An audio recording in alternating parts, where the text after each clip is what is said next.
Hello एमर्स, एक बार पुनः हम लोग आ गए हैं अपने लेक्चर एंड टॉपिक को आगे बढ़ाने के लिए। तो जैसा कि हम लोगों का चैप्टर चल रहा है अल्कोहल, फिनॉल एंड ईथर, और हम पढ़ रहे हैं केमिकल प्रॉपर्टीज़ ऑफ अल्कोहल। तो केमिकल प्रॉपर्टीज़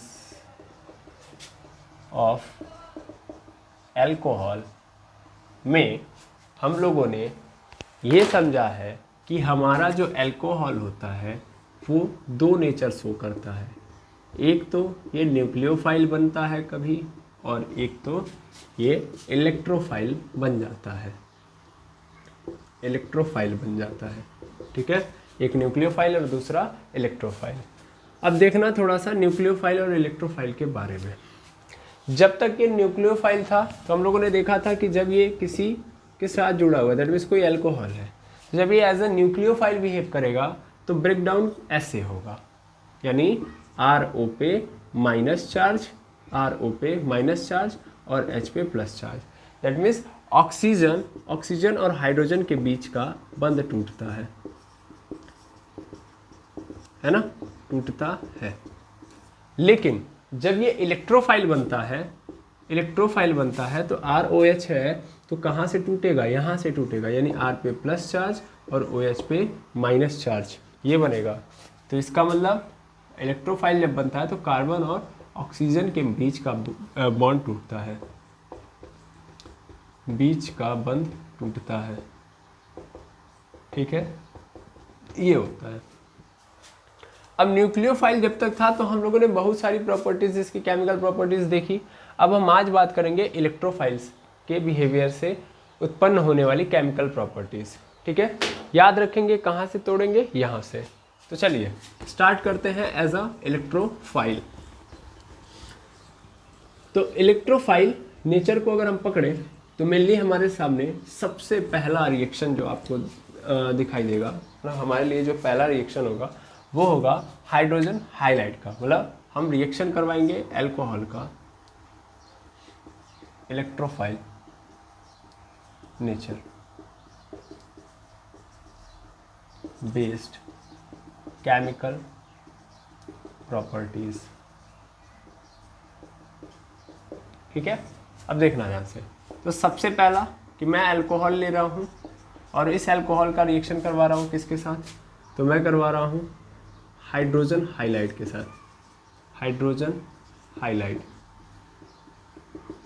ठीक है। अल्कोहल का रिएक्शन हाइड्रोजन हाइलाइट के साथ। तो जब मैं अगर हाइड्रोजन हाइलाइट के साथ कराऊंगा तो अल्कोहल मेरा क्या होगा, ROH होगा। अब इसका रिएक्शन करवाऊंगा hydrogen highlight, that means HX होगा। तो सीधा तर्क है सर कि यहाँ से ये टूट जाएगा, यहाँ से ये टूट जाएगा। सिंपल देखा जाए तो ये यहाँ से टूटेगा, यहाँ से टूटेगा। टूटने के बाद क्या होगा कि इसके ऊपर प्लस चार्ज आएगा, इसके ऊपर माइनस चार्ज आएगा। ऐसे H के ऊपर प्लस चार्ज और X के ऊपर कैसा चार्ज, माइनस चार्ज। तो ये H इस OH के साथ जुड़ के क्या बना देगा, H2O बना देगा, और ये X इस R के साथ जुड़ के क्या बना देगा, RX बना देगा, ठीक है। तो दो तरीके के आपको पदार्थ नज़र आएंगे, मतलब दो कंपोनेंट बनते हुए नजर आएंगे। ये क्या है आपका अल्कोहल, ये है हाइड्रोजन हाइलाइट। तो क्या बना, वाटर बन गया, और क्या बन गया, तो यहाँ पे एल्किल हाइलाइट बन गया। क्या बन गया, एल्किल हाइलाइट, ठीक है। इस बात को आप याद रखेंगे। कैसे बना, आसान है ना, बिल्कुल। जब हम कैसा नेचर रखेंगे इलेक्ट्रोफाइल का तो कहाँ से बॉन्ड टूटेगा, यहाँ से, और देख ही रहे हैं कैसे हो रहा है। थोड़ा सा अगर मैं इसको विस्तृत रूप से आपको समझाऊं तो क्या हुआ, इसको भी आप थोड़ा सा फील कर लीजिए, अदरवाइज आप कंफ्यूज रहेंगे। जैसे मेनली हुआ क्या कि जैसे आपने डायरेक्ट कर दिया, बहुत अच्छी बात है, आना भी चाहिए आपको। यहाँ पे OH है तो यहाँ पे कैसा चार्ज, पॉजिटिव, यहाँ पे कैसा, निगेटिव होता है। अभी यार पॉजिटिव निगेटिव का खेल मत देखो, मेनली समझो कि यहाँ पे O के पास क्या है, दो लोन पेयर है, और इधर कौन है, इधर है HX, है ना, HX है। यस पे मेनली कैसा चार्ज होता है, प्लस चार्ज, क्योंकि X यानी हाइलाइट है, और हाइलाइट क्या होता है, इलेक्ट्रोनिगेटिव होता है, तो उसके ऊपर माइनस की टेंडेंसी ज़्यादा होती है, दैट मीन्स इलेक्ट्रोनिगेटिव है तो ये खींच रहा होता है। तो मेनली क्या करता है, ये जो O है वो इस H को अपना एक लोन पेयर ट्रांसफ़र करके बुला लेता है, ठीक है ना, अपना एक लोन पेयर ट्रांसफ़र करके इसको बुला लेगा। और जब बुलाएगा तो मेनली होगा क्या, ध्यान देंगे, यहाँ पे ये R और यहाँ पे OH2 पे पॉजिटिव चार्ज आ जाएगा, OH2 पे कैसा चार्ज आ जाएगा, पॉजिटिव चार्ज आएगा, क्योंकि इसने लोन पेयर दिया H को, तो H ने एक्सेप्ट किया और दिया है इसलिए इसका तो न्यूट्रलाइजेशन हो गया, लेकिन दिया तो इसके ऊपर कैसा चार्ज आ गया, पॉजिटिव चार्ज आ गया। इधर बेचारा ये जो X है ये कैसे घूम रहा है, निगेटिव के साथ घूम रहा है। अब मेनली ये OH2 क्या करेगा, ये अपना ये जो बॉन्ड है जो इस एल्किल के साथ बनाया हुआ वो भी ब्रेक करेगा, और ब्रेक करने के बाद क्या हो जाएगा, फरार हो जाएगा। फरार का मतलब अपने आप को न्यूट्रलाइज करेगा। तो न्यूट्रलाइज कैसे करेगा, जब ये बॉन्ड के दोनों इलेक्ट्रॉन ले लेगा तो ये H2O बन जाएगा और न्यूट्रलाइज हो जाएगा, और ये R तो फिर ये बेघर हो जाएगा, इसके ऊपर कैसा चार्ज आ जाएगा, प्लस चार्ज। तो उस कंडीशन में ये प्लस इसके साथ जाके माइनस कर देगा, दैट मीन्स अपने आप को न्यूट्रलाइज कर देगा, तो RX बन गया। तो इस तरीके से रिएक्शन यहाँ पे होगा अल्कोहल का हाइड्रोजन हाइलाइड के साथ। क्लियर है, और इस तरीके से आपको रिजल्ट मिल रहा होगा। आई होप आपको ये बात समझ में आ गई होगी। ठीक है, अब यहीं से थोड़ी सी कहानी में ट्विस्ट आती है। कहानी में ट्विस्ट क्या आती है कि अगर सपोज कर लो कि हम जो ये हाइड्रोजन हाइलाइड है, इस हाइड्रोजन हाइलाइड को की जगह पे हाइड्रोजन हाइलाइड, कौन सा हाइड्रोजन हाइलाइड है, मतलब मेनली हम ले रहे हैं कॉन्सेंट्रेटेड HCl, मतलब हम अल्कोहल का रिएक्शन किसके साथ करा रहे हैं, अगर हाइड्रोजन हाइलाइड, और हाइड्रोजन हाइलाइड में भी कैसा हाइलाइड है, ये hydrogen halide concentrated hydrogen halide है, सॉरी हाइड्रोजन क्लोराइड या HCl है, और किसकी उपस्थिति में, ZnCl2 की उपस्थिति में करा रहे हैं। मतलब कॉन्सेंट्रेटेड HCl का रिएक्शन ZnCl2 की उपस्थिति में किसी अल्कोहल से कराते हैं, तब उस कंडीशन में इस पूरे को हम क्या बोलते हैं, ल्यूकास रीएजेंट। याद रखेंगे, क्या बोलेंगे, ल्यूकास रीएजेंट बोलते हैं। ठीक है, याद रखेंगे। फिर से मैं बोल दूं कि अगर हाइड्रोजन हाइलाइड की जगह पे हम लोगों ने क्या लिया, कॉन्सेंट्रेटेड HCl और ZnCl2 के क्या बोलते हैं उपस्थिति में अगर हम रिएक्शन करा रहे हैं, तो ये पूरी व्यवस्था को हम लोग ल्यूकास रीएजेंट कहेंगे। दैट मीन्स ये पूरा ल्यूकास रीएजेंट कहलाएगा।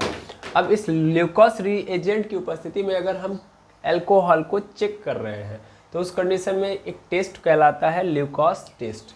मतलब ल्यूकास टेस्ट क्या होता है, मेनली कॉन्सेंट्रेटेड HCl को लेके आ रहे हो as a hydrogen halide with the contact in the contact to alcohol with the presence of ZnCl2 यानी जिंक क्लोराइड की उपस्थिति में। तो उस कंडीशन में तुम जो टेस्ट करके बता रहे हो कि हमारा किस प्रकार का अल्कोहल है, वो ल्यूकास टेस्ट भी कहलाता है। ये ल्यूकास रीएजेंट है, और ल्यूकास रीएजेंट की मदद से हम क्या करते हैं, ल्यूकास टेस्ट करते हैं। ठीक है, ये कैसे होगा ये देखिएगा। मेनली अभी आप लोगों ने देखा, क्या देखा भैया, कि हमारा जो अल्कोहल है वो ब्रेक डाउन हो जाएगा और OH को हटा देगा, और OH को हटा के जाके H2O बना देगा। ठीक है, यहाँ से अगर देखा जाए तो सीधा सीधा क्या नजर आया, H2O मिला है, और यहाँ से देखा जाए तो RX मिला है। थोड़ा सा ध्यान से समझिएगा, क्या ब्रेक हुआ है कि नहीं हुआ है, ब्रेक हुआ है। तो मेनली इसी ब्रेकिंग कैपेसिटी को या कैपेबिलिटी को समझा जाता है। अगर मान लीजिए मैं क्या ले रहा हूँ, ल्यूकास रीएजेंट। देखो हमारे पास होगा क्या हमेशा, ल्यूकास रीएजेंट समझ पा रहे हैं ना। ल्यूकास रीएजेंट मतलब हाइड्रोजन हाइलाइड की जगह पे हम लोग कॉन्सेंट्रेटेड HCl लेंगे। ऐसे समझो अल्कोहल है, और यहाँ पे हम लोगों ने क्या ले लिया, HCl कॉन्सेंट्रेटेड वाला, और किसकी उपस्थिति में करवा रहे हैं, जिंक क्लोराइड की उपस्थिति में करवा रहे हैं। तब उस कंडीशन में इसी को हम लोग क्या बोलते हैं, ल्यूकास रीएजेंट। ठीक है ना, ये याद रख लेना, ल्यूकास रीएजेंट। क्लियर है, यही ल्यूकास रीएजेंट कहलाता है। और यहीं से क्या हम लोग ल्यूकास टेस्ट भी देखते हैं। ल्यूकास टेस्ट क्या बताता है, ल्यूकास टेस्ट ये बताता है कि किस प्रकार का अल्कोहल है। अल्कोहल किस प्रकार का, कई प्रकार के होते हैं क्या सर, बिल्कुल। अल्कोहल तो 3 प्रकार आपने देखे हैं ना, एक तो 1 डिग्री अल्कोहल, दूसरा 2 डिग्री अल्कोहल, तीसरा 3 डिग्री अल्कोहल या 3 डिग्री अल्कोहल। अगर ध्यान से देखो तो कैसे पता चलता है ल्यूकास टेस्ट के द्वारा कि किस प्रकार का अल्कोहल है। तो सपोज कर लो तुमने अल्कोहल लिया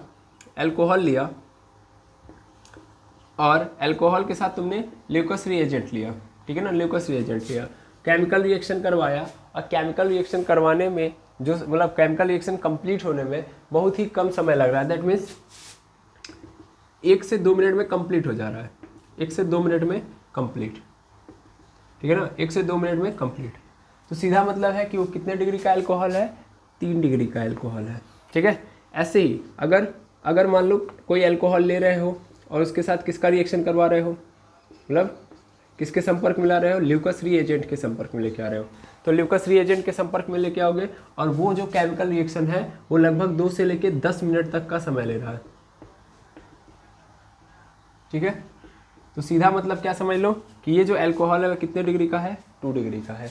ऐसे ही अगर तुम कोई अल्कोहल लेके आ रहे हो और वो किसके संपर्क में, ल्यूकस रिएजेंट के संपर्क में, और जो समय लग रहा है वो क्या लग रहा है, लगभग 30 मिनट तक लग रहा है। 30 मिनट में कंप्लीट हो रहा है रिएक्शन। तब उस कंडीशन में हम क्या बोलेंगे, हम ये बोलेंगे कि ये जो हमारा अल्कोहल है वो क्या है, 1 डिग्री अल्कोहल है। समझ में आया? तो ल्यूकस टेस्ट के थ्रू हम क्या बता पाते हैं कि किस टाइप का हम अल्कोहल यहाँ पे लिए हुए हैं। ठीक है, आई होप समझ में आ गया होगा, क्लियर है? बिल्कुल सर। अब आगे की ओर बात करें और भी प्रॉपर्टीज़ को समझें, तो मेनली इसको आप लोगों ने नोट कर लिया होगा।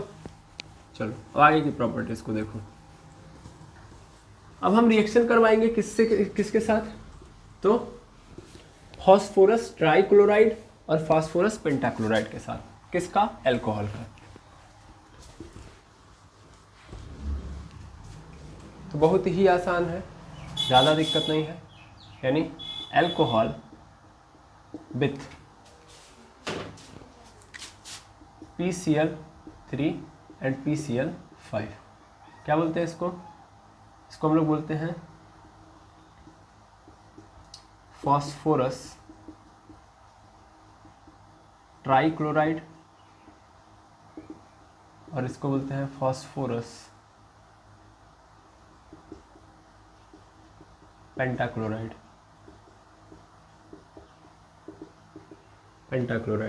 ठीक है, हमने अल्कोहल लिया कोई, मेनली सपोज कर लो ROH है, हमने क्या लिया, PCl3 के साथ रिएक्शन कराया। PCl3 के साथ जब रिएक्शन कराओगे तो क्या होगा भाई, तो यहाँ पे सबसे पहला तो एल्किल क्लोराइड बन जाएगा, है ना, एल्किल क्लोराइड। PCl3 है तो एल्किल क्लोराइड बनेगा। उसके साथ साथ और क्या बन जाएगा, तो मेनली यहाँ से देखो, यहाँ से एक H निकलेगा, इसके साथ चला जाएगा तो HCl बन जाएगा। और इसके साथ साथ क्या बनेगा, तो देखना यहाँ पे ये O आएगा और इसके साथ बना देगा POCl3। ठीक है ना, तो ये बन जाएगा जब आप फास्फोरस ट्राइक्लोराइड के साथ लोगे।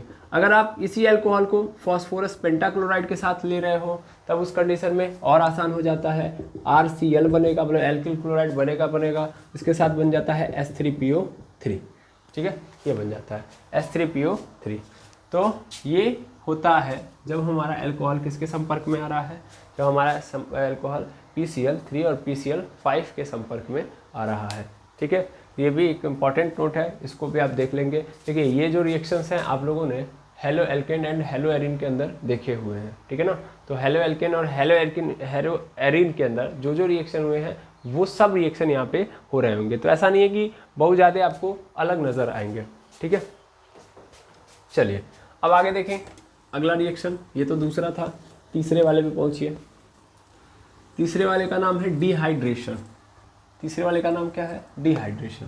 अब देखिए हाइड्रेशन का मतलब होता है addition of water, addition of water, लेकिन डी लग गया। डिहाइड्रेशन मतलब क्या हो जाएगा, डिहाइड्रेशन मतलब रिमूवल ऑफ वाटर, वाटर को निकालना, पानी को निकालना।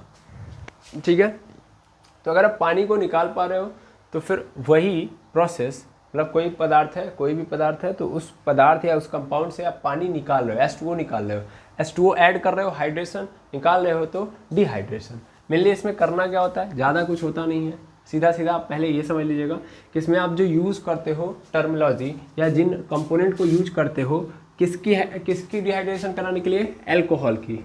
अब क्या करोगे, अल्कोहल का डिहाइड्रेशन कराओगे, तो अल्कोहल का डिहाइड्रेशन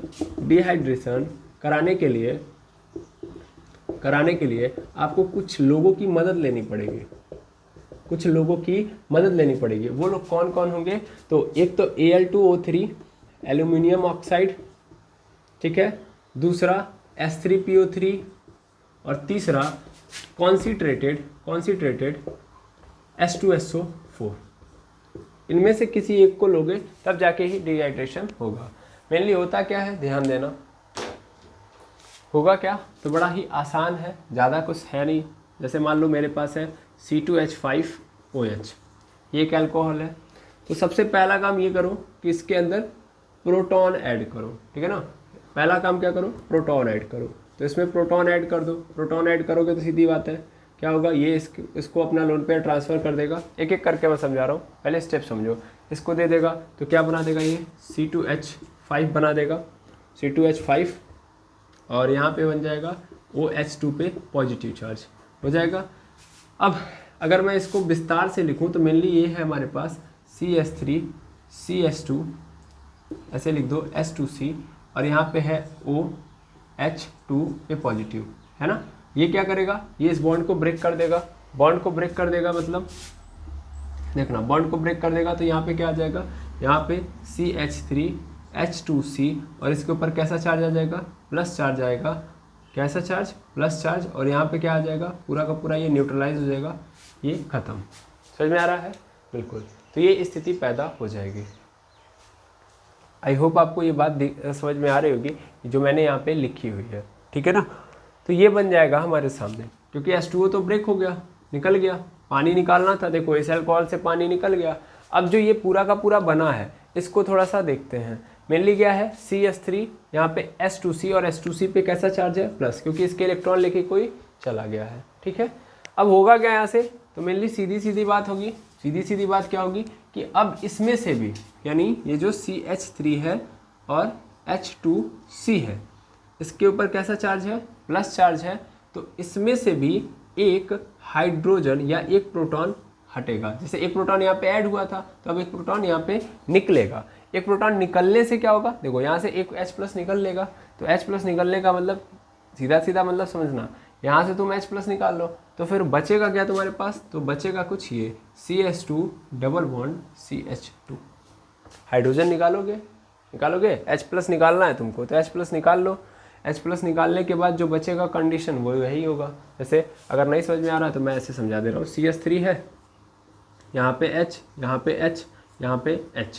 मेनली हुआ क्या कि इस हाइड्रोजन ने अपने ये जो बॉन्ड है, इस बॉन्ड को यहाँ से क्या कर दिया, हटा दिया, मतलब यहाँ से हटा दिया। किसके साथ था, कार्बन के साथ था, तो हाइड्रोजन ने इसको तोड़ दिया। भाई H+ निकालने का मतलब यहाँ से ये अपना छोड़ेगा तभी तो H+ बनेगा, तो ये छोड़ देगा, इस कार्बन को दे देगा। तो कार्बन को दे देगा, तो कार्बन को जब दे देगा तो ये तो निकल लिया, लेकिन अब कार्बन के लिए प्रॉब्लम हो गई, क्योंकि कार्बन के यहाँ पे कितने हैं, 2 ही होंगे, और यहाँ को लेके 3। तो ये कार्बन क्या करेगा, दिमाग लगाएगा। दिमाग क्या लगाएगा कि एक ऑलरेडी इसके साथ बना हुआ है ना कार्बन के साथ, ये बॉन्डवा को इधर भेज देगा, यानी यहाँ पे रख देगा, और जो ही यहाँ पे रखेगा इसके पास एक इलेक्ट्रॉन आ जाएगा, तो क्या हो जाएगा, न्यूट्रल हो जाएगा। समझ पा रहे हो, तो ये हुआ है। आई बात समझ में। तो मेनली याद रखेंगे कैसे क्या क्या चीज़ें हो रही हैं, ठीक है। तो यहाँ पे CH2 डबल बॉन्ड CH2, और ये क्या बन गया, आपका एल्कीन बन गया, ठीक है। तो मेनली क्या हो रहा है, सबसे फर्स्ट वाले में, फर्स्ट स्टेप में प्रोटॉन ऐड कर रहे हो, जिसको हम लोग बोलते हैं प्रोटीनेशन ऑफ एल्कोहल। तो फर्स्ट स्टेप में आप कर रहे हो डिहाइड्रेशन में प्रोटोनेशन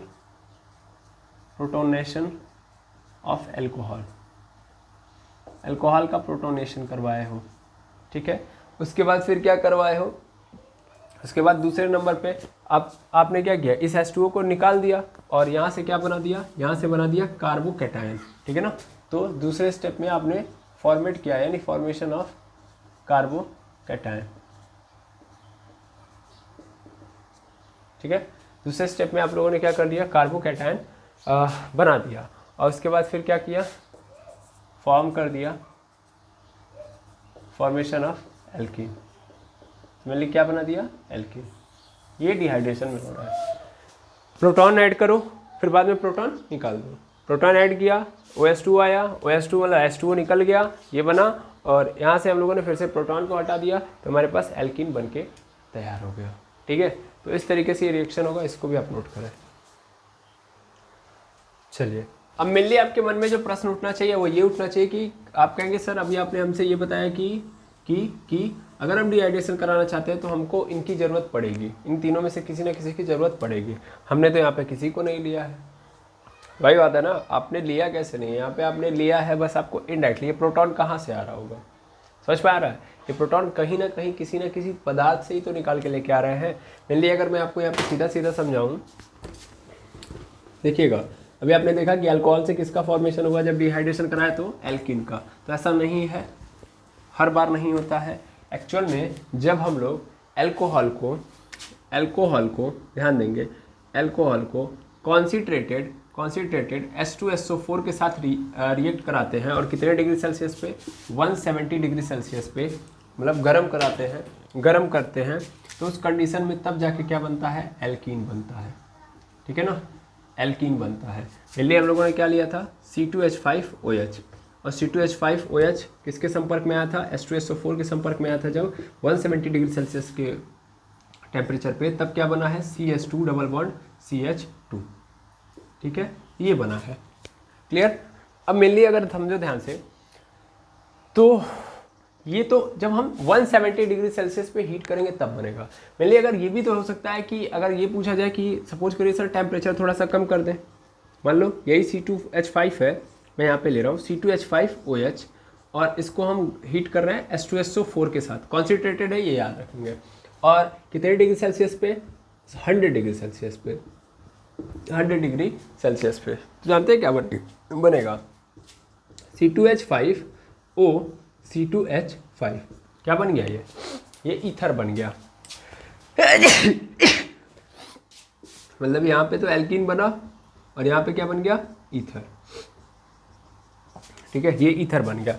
ऐसे ही अगर सपोज कर लो थोड़ा सा टेम्परेचर और कम कर दे, मतलब C2H5OH को हम लोग कॉन्सेंट्रेटेड H2SO4 के साथ हीट कर रहे हैं, सॉरी यहाँ पे 140 डिग्री सेल्सियस लीजिएगा, 100 डिग्री सेल्सियस नहीं, 140 डिग्री सेल्सियस होगा, 140 डिग्री सेल्सियस पे होगा। यहाँ पे 100 डिग्री सेल्सियस यदि हम लोग ले रहे हैं, तब उस कंडीशन में क्या बनेगा, तो यहाँ पे बहुत थोड़ा सा काम होगा, C2H5HSO4, बस C2H5HSO4 ये बनेगा। आई बात समझ में।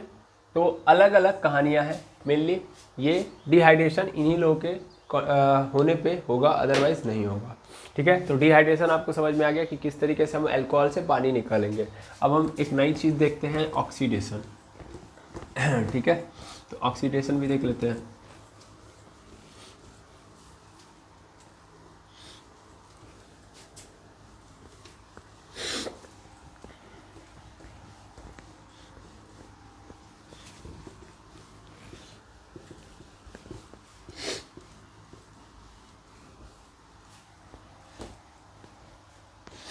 चलिए देखिएगा, अब हम देखेंगे ऑक्सीडेशन। ऑक्सीडेशन मतलब ऑक्सीकरण, क्या बोलते हैं, ऑक्सीकरण। अब अल्कोहल का आप क्या कराना चाह रहे हो, अल्कोहल का आप ऑक्सीडेशन कराना चाह रहे हो, तो ऑक्सीडेशन के लिए क्या चाहिए, ऑक्सीडेशन के लिए चाहिए ऑक्सीडाइजिंग एजेंट। ऑक्सीडाइजिंग एजेंट मैंने बहुत पहले भी समझाया कि ऑक्सीडेशन मतलब होता क्या है। तो what is the means of oxidation, oxidation मतलब होता है, हिंदी में बोले तो ऑक्सीकरण। क्या बोलते हैं, ऑक्सीकरण।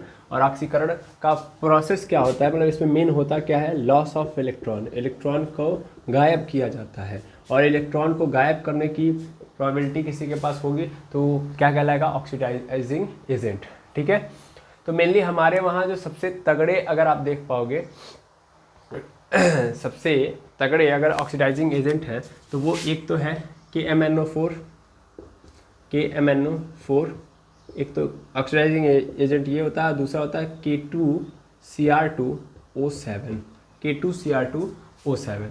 ठीक है, ये दोनों के दोनों हमारे क्या हैं, ऑक्सीडाइजिंग एजेंट हैं। अब हम अल्कोहल को लेके आएंगे और अल्कोहल को इनकी उपस्थिति में क्या कराएंगे, अगर इनकी उपस्थिति में क्या कराएं हम लोग, कौन है, KMnO4 या K2Cr2O7, याद रख लेंगे इनको, K2Cr2O7। अगर ये लोग आ जाते हैं तो हमारे सामने क्या बनेगा, हमारे सामने बनेगा एल्डिहाइड, यानी अल्कोहल किसके अंदर कन्वर्ट हो जाएगा, एल्डिहाइड।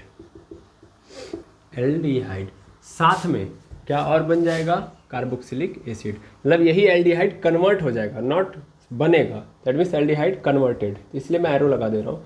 तो यही कन्वर्ट हो जाएगा किसमें, कार्बोक्सिलिक एसिड में, कार्बोक्सिलिक एसिड में। ठीक है, ये बन जाएगा आपका। क्लियर, आई बात समझ में। जब आप क्या कर रहे होगे, आप लोग इसकी उपस्थिति में कर रहे होगे, देख लो मेनली KROH है, यहाँ पे क्या है, KMnO4 है, यहाँ पे K2Cr2O7 है, और यहाँ पे क्या बन जाएगा, RCHO बनेगा, और यहाँ पे बाद में यही तुरंत किस में कन्वर्ट हो जाएगा, कन्वर्ट हो जाएगा R C double bond sorry C double O H. ठीक है, आया समझ में। तो आप देख पा रहे हो कि एल्डिहाइड से कन्वर्ट हो जा रहा है किस में, कार्बोक्सिलिक एसिड में। अगर आपके मन में ये चल रहा हो कि हम एक काम करते हैं, हमको ये नहीं चाहिए, क्या नहीं चाहिए, हमको ये जो कार्बोक्सिलिक एसिड है ये जो बन रहा है ये नहीं चाहिए, हम चाहते हैं कि सिंपल सिंपल बने, तो उस कंडीशन में क्या करेंगे, ROH लेंगे और हम थोड़ा सा चेंज करेंगे, अपना ऑक्सीडाइजिंग एजेंट चेंज करेंगे और हम क्या ले लेंगे, तो Cr3O5। ठीक है ना, Cr3O5 नहीं यार ऐसे नहीं होता है एक्चुअल में, क्रोमियम ऑक्साइड CrO3। ठीक है, जब आप लोगे तो मेनली केवल और केवल क्या बनेगा, RCHO बनेगा, एल्डिहाइड बनेगा। ठीक है, जब आप इसको क्रोमियम ऑक्साइड को केवल लोगे तब आपका केवल एल्डिहाइड बनेगा, अदरवाइज इनको लोगे तो एल्डिहाइड के अलावा क्या बना देंगे, मतलब एल्डिहाइड कन्वर्ट कर देगा, सॉरी एल्डिहाइड कन्वर्ट हो जाएगा कार्बोक्सिलिक एसिड के अंदर।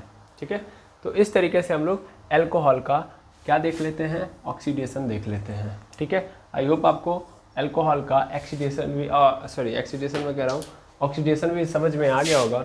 और मैं ये पूरी उम्मीद रखता हूँ कि आप लोग ये पूरा का पूरा जो एल्कोहल का केमिकल प्रॉपर्टी है वो अच्छे से समझ गए होंगे। इसी उम्मीद के साथ मैं एल्कोहल की केमिकल प्रॉपर्टी को यहीं पे ख़त्म करूँगा। अब हम लोग मूव कर जाएंगे, चूँकि हम लोगों ने एल्कोहल की प्रिपरेशन देख ली, उसके बाद उसकी फिजिकल प्रॉपर्टी देख ली, फिर केमिकल प्रॉपर्टी देख ली, तो अब हम किसकी ओर मूव कर जाएंगे, फिनॉल की ओर। तो चलिए अब हम कहाँ पे बात कर रहे होंगे, किसकी बात कर रहे होंगे, फिनॉल की बात कर रहे होंगे। ठीक है, तो चलिए फिनॉल को देख लेते हैं। ये सब आप क्या कर लेंगे, एक पेज पे समराइज कर लेंगे, चीज़ें अपने आप क्रिस्टल क्लियर हो जाएंगे। तो अगर आप फिनॉल की बात करो तो फिनॉल क्या क्या होता है भाई, तो फिनॉल भी एक प्रकार से क्या एल्कोहल ही है। मेनली जब बेंजीन के साथ क्या लग जाता है, बेंजीन के साथ ये फिनॉल है। फिनॉल का अगर आप वो क्या बोलते हैं केमिकल फार्मूला देखोगे तो C6H5OH होता है। स्ट्रक्चर की बात करोगे तो मोस्ट फेमस स्ट्रक्चर है इसका, यहाँ पे ये, यहाँ पे OH। ठीक है, इस तरीके से आपको नज़र आएगा। ये आपका क्या बन गया, फिनॉल। अब फिनॉल के बारे में हम लोगों ने देख भी लिया था कि 1 डिग्री 2 डिग्री क्या होता है, नेमिंग भी देख ही लिया है, तो कुछ ज़्यादा देखना है नहीं। देखना ये है कि भैया मेथड ऑफ प्रिपरेशन यानी बनाने की विधियाँ। ठीक है, तो यहाँ पे भी बहुत सारे मेथड्स हैं प्रिपरेशन के। ठीक है, मेनली सबसे पहला हमारे पास जो आता है वो ये आता है कि अगर हम लोग यहाँ पे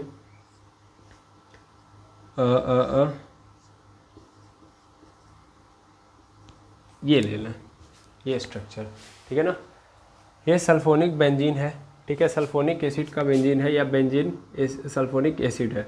ठीक है, और अगर हम इसका रिएक्शन किसके साथ कराएं, मतलब सीधा सीधा इसमें से इसका डिहाइड्रेशन कराएं या H2O के साथ संपर्क कराएं इसको, या H2O में लेके आएँ, तो फिर क्या हमारे सामने आएगा, हमारे सामने सीधा सीधा H2SO4 निकलते हुए नज़र आएगा और फिर हमारे पास जो हमको बनाना है वो बन जाएगा। ठीक है, तो क्या बन जाएगा, यहाँ पे फिनॉल बन जाएगा।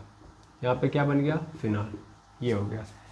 इसी तरीके से आप एक और रिएक्शन देख सकते हो, दैट मीन्स यहीं पे आपके सामने बेंजीन हो और बेंजीन में आप लोगों ने क्या लिया है, यहाँ पे SO3H लिया है, बस इसके जगह पे थोड़ा सा चेंज कर दो, यहाँ पे क्या ले लो, यहाँ पे ले लो SO3Na और अब कराओ, तो अब कराओगे तो क्या मेनली बनेगा, देखना ध्यान से। यहाँ पे आपको करना क्या है, बस सिंपल, यहाँ पे तो H2O लिया था क्योंकि यहाँ पे H था, तो बस यहाँ पे क्या कर लो, NaOH ले लो, NaOH। मेनली सबको पता है रिजल्ट यहाँ से मिलेगा कि भैया वो तो हमको फिनॉल मिलेगा ही मिलेगा, इसमें कोई दुविधा नहीं है। यानी यहाँ पे OH आ जाएगा, फिनॉल आ जाएगा और बाकी क्या होगा, तो बाकी बन जाएगा हमारा Na2, यहाँ पे मैं लिख दे रहा हूँ Na2SO4, ये बन जाएगा। ठीक है, तो पहला ये, दूसरा ये। ठीक है, ये दोनों तरीके से आप क्या बना रहे हो, फिनॉल बना रहे हो। ठीक है, धीरे धीरे और भी फिनॉल के प्रिपरेशन को देखा जाएगा। बस मैंने आज स्टार्ट किया है, थोड़ी सी मतलब तबीयत वेरी करने के कारण मैं इस पे डन करता हूँ, मतलब यहीं पे लेक्चर को पॉज करूँगा। दो प्रॉब्लम है, एक तो तबीयत नहीं सी है, दूसरी मार्कर में इंक नहीं है। ठीक है, तो ये 2 कारण है जिसके कारण मैं क्या करूँगा, इस लेक्चर को यहीं पे डन करूँगा। मिलते हैं हम लोग नेक्स्ट वीडियो में, जहाँ पे हम आगे की ओर बात कर रहे होंगे और फटाफट चीज़ों को आगे बढ़ाएंगे। Thank you very much एमर्स।